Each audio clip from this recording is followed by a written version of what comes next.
अस्सलामुअलैकुम, क्या हाल हैं भाइयों बहनों। अच्छा भाई, तो आज की वीडियो बड़ी इंटरेस्टिंग है और इसमें थोड़े से गिले शिकवे भी होंगे। हम हार्ट टू हार्ट करने बैठे हैं, विच इज़ वाई ये हमारी जो हार्ट टू हार्ट वाली सेटिंग है उसके अंदर मैं बैठा हूँ। I think this is like a recurring series now. मैं लाइट हाउस क्यों नहीं जाता, मैंने लाइट हाउस जाना क्यों छोड़ा, और मैं लाइट हाउस के व्लॉग्स अब क्यों नहीं बनाता। भाई देखें, पहली चीज़ ये है कि जब मैंने आई थिंक 1.5 साल पहले पहला अपना लाइट हाउस का व्लॉग बनाया, तो उस वक्त तक पाकिस्तान के अंदर लाइट हाउस का इस तरीके से कोई व्लॉग बना नहीं था, और जो बने थे उनको इतनी वायरलिटी नहीं मिली थी फेसबुक पे, यूट्यूब पे, दोनों पे। जब मैंने व्लॉग बनाया तो जिन जिन लोगों को लाइट हाउस का पता था उनको तो खैर पता ही था, बट बहुत सारे ऐसे लोग थे जिनको लाइट हाउस का नहीं पता था, और एकदम से दे वर लाइक वाओ, कराची में ये भी है। मेरे पास पूरे पाकिस्तान से मैसेजेस आए कि यार लाइट हाउस में किसी से सेटिंग बना दें, 1000 पीस चाहिए, 2000 पीस चाहिए, 5000 पीस चाहिए, इस शहर में नहीं मिलता ये, इस शहर में नहीं मिलता ये। तो इट्स सेफ टू से कि भाई लाइट हाउस के प्रोडक्ट की डिमांड थ्रू द रूफ चली गई। अब अगर आपने इकोनॉमिक्स पढ़ी है तो आपको समझ आएगी कि मैं नेक्स्ट बात क्या करने जा रहा हूँ, बट अगर नहीं पढ़ी तो फिक्र की बात नहीं है, आपका भाई बता देगा। सीन ये होता है कि भाई जब भी किसी चीज़ की डिमांड बढ़ती है मार्केट में और सप्लाई वहीं तक रहती है, सप्लाई नॉट सप्लाई सप्लाई वहीं तक रहती है, तो उसकी ऑटोमेटिकली प्राइस बढ़ जाती है। लाइट हाउस का भी सीन यही हुआ कि भाई जहाँ पर पहले लेट्स से 100 लोगों को पता था, तो अब 1 लाख लोगों को पता था, और जब 1 लाख लोग वहाँ पहुँचे तो ऑब्वियस सी बात है कि भाई प्राइस बढ़ेगी। ये इकोनॉमिक्स के रूल्स मैंने नहीं बनाए, ये बुढ़े बाबों ने बनाए जो मर चुके हैं और कब्र में बैठे हुए रामेश के ऊपर हंस रहे हैं कि बेटा तुझे हमने देख लिया, क्या हाल हो रहा है तेरा। तो जब प्राइस बढ़ी तो बहुत सारे लोगों को मसला हुआ। अब सीन ये हुआ कि भाई जो चीज़ पहले 600 रुपये की बिकती थी अब वो 1600 रुपये की बिकने लगी, और पहले जो आपके सेलर्स थे लाइट हाउस के वो 600 रुपये पे कस्टमर को रोकने की कोशिश करते थे। अब 1600 रुपये में 36,000 लोग खड़े हुए, आप अगर नहीं लेंगे तो इट डजेंट मैटर, बिकॉज आपके पीछे बहुत सारे लोग लेने के लिए तैयार हैं। Obviously they became arrogant, obviously they were like ठीक है वी डोंट केयर, अब हमें जोड़ तोड़ नहीं करनी बिकॉज मार्केट आ गई। उनको समझ आना शुरू हो गई भाई जॉर्डन्स क्या है, यीजीज क्या है, नाइकी क्या होता है। जो चीज़ पहले नहीं थी मार्केट के अंदर they understood, उनकी intellectual enlightenment हो गई, and not just because of my vlog but because of everyone that went there। ठीक है, तो एक collective एक इफेक्ट आया। बट इसके अंदर बहुत सारे लोग बहुत नाखुश भी थे, क्योंकि उनको लगता ये था कि भाई मैंने जो एक चूतिया बर्गर है उसने उनसे उनका एक हक छीन लिया, और वो हक ये था कि लाइट हाउस जाके नाइकी का जूता लेके सस्ते में जूता लेकर आना। इसे कहते हैं उर्दू में तर निवाला मुंह से छीन लेना, यानी कि गीला गीला निवाला आप खा रहे थे, एक कौवा आया करके ले गया तो मैं अपेरेंटली वो कौवा था जिसने बहुत सारे लोगों का मुंह का तर निवाला छीना। अब देखो यार, मैं इसको इस तरीके से देखता हूँ, जब लाइट हाउस के अंदर प्राइसेस बढ़ी और कस्टमर्स भी बढ़े तो लाइट हाउस के वेंडर्स ने ज़्यादा पैसे कमाना शुरू किए। जब उन्होंने ज़्यादा पैसे कमाना शुरू किए तो उन्होंने बेहतर माल मंगाना शुरू किया। I would not have expected कि लाइट हाउस के अंदर ट्रैविस स्कॉट पड़ा होगा, उसकी जो कॉपी क्वालिटी है वो खैर that's another story, but light house के अंदर ट्रैविस स्कॉट जॉर्डन 1 की कॉपी पड़ी हुई थी, and that happened after I made my vlog. Where do you think those guys understood that? अब हुआ ये कि जो लोग खुश नहीं थे उन्होंने बड़ी गालियां बकी, बड़ी बददुआएं दी। एक बंदे थे जिसके बाद मेरा ब्रेकिंग पॉइंट आया, उन्होंने मेरे चैनल पर आकर लिखा कि तुझसे खुदा पूछेगा कमबख्त मारे, तूने गरीब के पाँव से उसका जूता छीन लिया। अबे भाई सुन मेरी बात, तू गरीब है तो तुझे जॉर्डन और नाइकी क्यों खरीदना है? गरीब की तो टेंशन ये होती है कि पाँव के नीचे लेदर का ही पीस आ जाए ताकि पत्थर नहीं चुमे।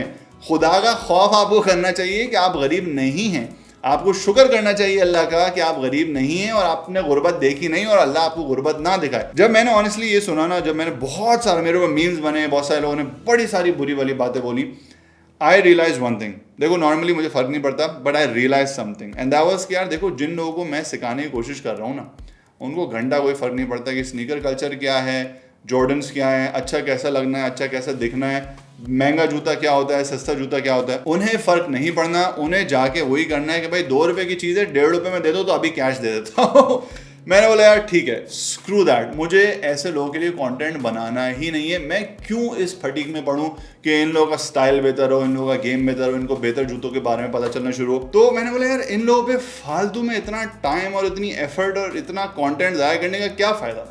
मैं किसको सिखाने की कोशिश कर रहा हूँ, मैं किसका गेम बनाने की कोशिश कर रहा हूँ, कौन से स्नीकर कल्चर, कौन से sneaker. And then I realise कि भाई देखो जो स्नीकर पहनने वाला है ना, वो और उसको पता है कि उसको स्नीकर्स कहाँ से लेने, उसको उसके पास एक सर्टेन बजट होता है, उसके पास एक सर्टेन दिमाग होता है, वो कभी इन चक्रों में नहीं पड़ेगा। एंड आई न्यू कि मेरे चैनल पे वो एक सर्टेन एक ग्रुप है जो स्नीकर्स लेते भी हैं, ज़्यादा चिक चिक नहीं करते, and they love what I do, which is Y आपने अगर नोट किया हो तो पिछले 1 साल के अंदर जब से मैंने अपना दूसरा लाइट हाउस का ब्लॉग बनाया, उसके बाद से मैंने लोकल पाकिस्तानी ब्रांड्स को प्रमोट करना छोड़ दिया। मैंने लोकल पाकिस्तानी जो ऑनलाइन स्नीकर सेलर्स हैं उनको प्रमोट करना छोड़ दिया। मैं या तो सिर्फ अपने ओरिजिनल स्नीकर्स दिखाता हूँ, उनकी प्राइस इसलिए नहीं बताता क्योंकि जो ख़रीदने वाले हैं उनको ऑलरेडी पता है कहाँ से ख़रीदना है, और जो ख़रीदने वाले नहीं हैं उनको अगर प्राइसेस बता दी तो फिर आफत आ जाएगी। और या फिर मैं अपने जो यूएज हैं या गॉड रेप्लिकाज हैं उनको प्रमोट करता हूँ, और उसकी वजह ये है कि यहाँ पे बहुत सारे लड़के ऐसे हैं जो ओरिजिनल नहीं खरीद सकते या ओरिजिनल तक उनका एक्सेस नहीं है, अमेरिका से कोई उनका नहीं आ रहा, रिश्तेदार उनके बाहर नहीं रहते, तो उनके लिए यूएस ख़रीदना सही रहता है। They have the budgets which is why I have restricted my channel to a certain budget range. मैंने एक थ्रेश होल्ड बना दिया कि भाई इससे नीचे मुझे बात ही नहीं करनी, क्योंकि इसके नीचे मैं जाऊँगा तो that is a conversation that I do not want to have. Now हो सकता है आप में से बहुत सारे लोग बोलें कि यार तू ईगोइस्टिक है, बहुत एरोगेंट है, छोटी सी फेम तेरे सर लग गई है। देखो भाई, यूट्यूब जो है ना, लोग 3 चीज़ों के लिए करते हैं, या तो पैसे बनाने के लिए, ठीक है, या फेम कमाने के लिए, या ख़वातीन की अटेंशन लेने के लिए। पैसे मैं यूट्यूब से बनाता नहीं हूँ क्योंकि मेरा अपना बिजनेस है। यूट्यूब के ऊपर 15 से 20 हज़ार व्यूज़ आते हैं मेरी एक वीडियो के ऊपर, जिससे घंटा कोई एडसेंस रेवेन्यू नहीं बनता। जितना एडसेंस रेवेन्यू मेरा चैनल बनाता है ना, उससे ज़्यादा मैं कस्टम को अपने जूते के पैसे दे देता हूँ। तो वो तो चीज़ आप रख दें साइड पे। दूसरी चीज़ फेम। भाई देखो, फेम ना मुझे 2011 के अंदर मिल गई थी। You probably don't know who I am. तो मुझे फेम से कोई फ़र्क नहीं पड़ता। मैं जब भी बाहर जाता हूँ मुझे कोई ना कोई जानने वाला मिलता है। सो फेम की भी कोई ऐसी खास चाह नहीं है। और अगर अभी करंट फेम की आप बात करें, that's like so 2017 bro, that's old, that's history. ख़वातीन की अगर आप बात करें तो भाई जिसकी अटेंशन चाहिए थी वो अटेंशन मिल गई, उनके साथ फैमिली बना ली, तो वो भी मेरा कोई ऐसा मोटिवेशन नहीं है। The only reason I do this channel is because of this. Sneakers जमा करना, स्नीकर्स पहनना, स्नीकर्स के हिसाब से अपने आउटफिट्स बनाना, आउटफिट्स प्लान करना, उनकी शॉपिंग करना, ये मेरा दिली शौक है, ये मेरा पर्सनल शौक है। और ये पर्सनल शौक मैं अपने चैनल पे प्रमोट करता हूँ। एंड आई एम श्योर, मुझे 100% पता है कि बहुत सारे लड़के लड़कियाँ इस चैनल पर सिर्फ इसी वजह से हैं बिकॉज वो मेरा इंटरेस्ट शेयर करते हैं, हमारा वो कॉमन इंटरेस्ट है। जो लोग नहीं करते वो ऐसा ऐसा खुद ही निकल रहे हैं, और मैं चाहूँगा भी नहीं कि भाई उनके साथ किसी भी किस्म की कोई इंटरेक्शन हो, क्योंकि ज़ाहिर है उनको कुछ अच्छी बात बोलनी नहीं होती। और यही वजह है कि मैंने लाइट हाउस के साथ भी अपनी जो रिलेशन थी, अपना इंटरेक्शन था, उसको ख़त्म कर दिया।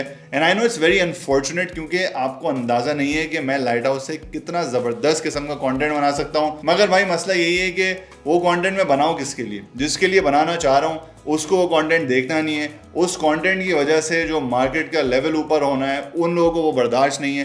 तो भाई फिर फ़ायदा ही क्या? Why bring that change if no one wants it? मतलब if it's not broken, apparently if it's not broken, don't fix it.